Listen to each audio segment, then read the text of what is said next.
on this story, Principal Partner Next Tier Advisory, Patrick Okigbo, joins me from our Abuja studios. Good to have you, Patrick, and good morning. First, what is the link between Nigeria's power sector and the African Free Trade Agreement?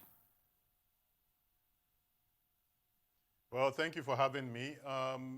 Being part of the Free Trade Agreement means that Nigeria has joined a much wider market, that we're no longer playing just within the Nigerian market, but that we're playing within the broader African continent.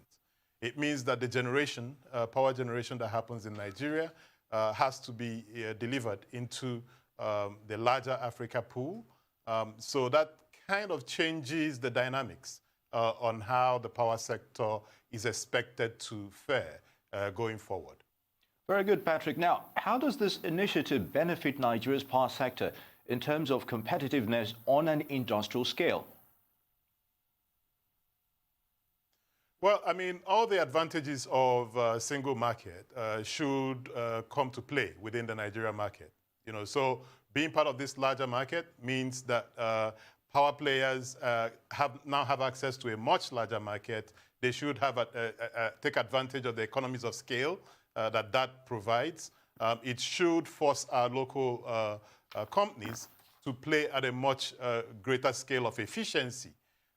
So if you look at all of those, it should bode well for the industry. But it also depends on how industry players prepare for the increased competition which is going to be brought to bear.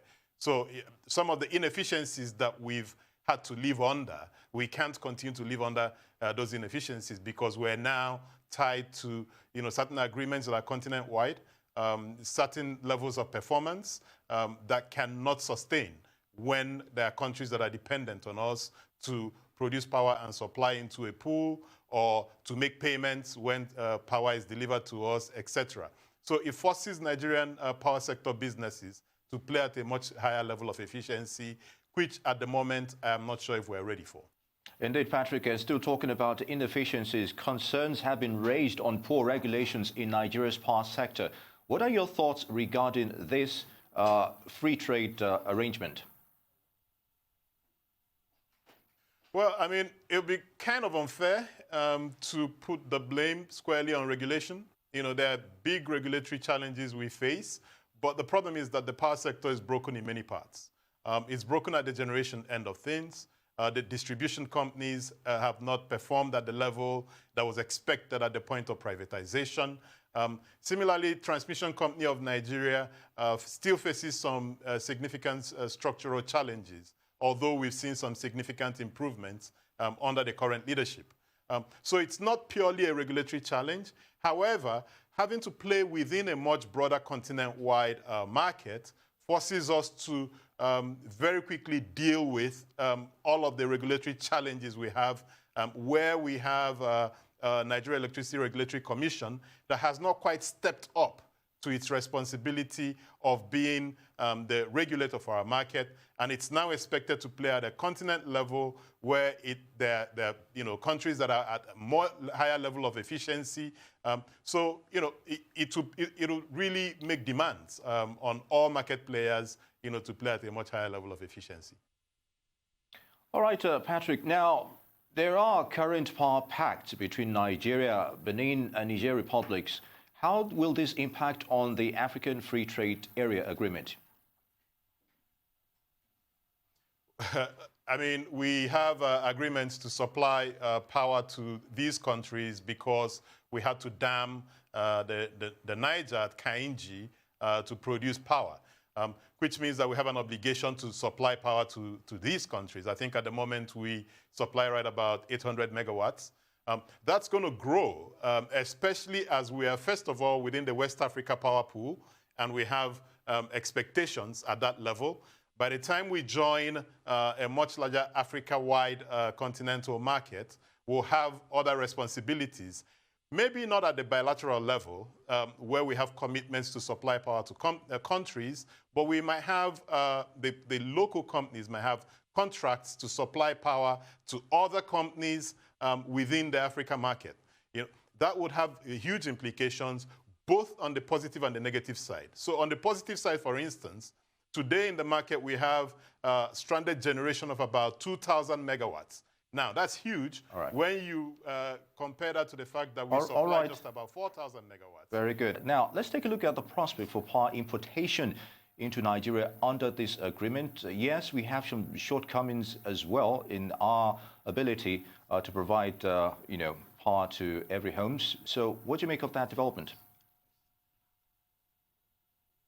Well, I mean, being part of the free trade agreement means that we can import power from other African countries. So ultimately, we should be able to do that, but right now we can't. The reason being that today we have stranded generation. We can generate way more than we're supplying to the homes. We cannot supply because of infrastructure challenges. So if we were to import power from other countries, we'll still have a problem with transmitting and distributing it to homes. But ultimately, that's the advantage we should see for being part of this agreement. Still talking about this structural deficiency, how would you assess Nigeria's power sector in the last 4 years, realistically? Well, I mean, it's been terrible. If you consider that what we've been able to deliver to homes is still hovering around 3,500 to 4,000 megawatts. And there are reasons for this. One of the bigger reasons is the financial challenge that we have in the sector, driven mainly because of the tariffs. The tariff is not at the right point. It's not at the right point because government has not reviewed, and because of all the parameters that go into determining the tariff, the key one being exchange rate. There are also other issues around marketing discipline, around the different players in the market, and so on and so forth. So we perform badly. We've been talking about what needs to be done. Government is beginning to appear to deal with some of these issues.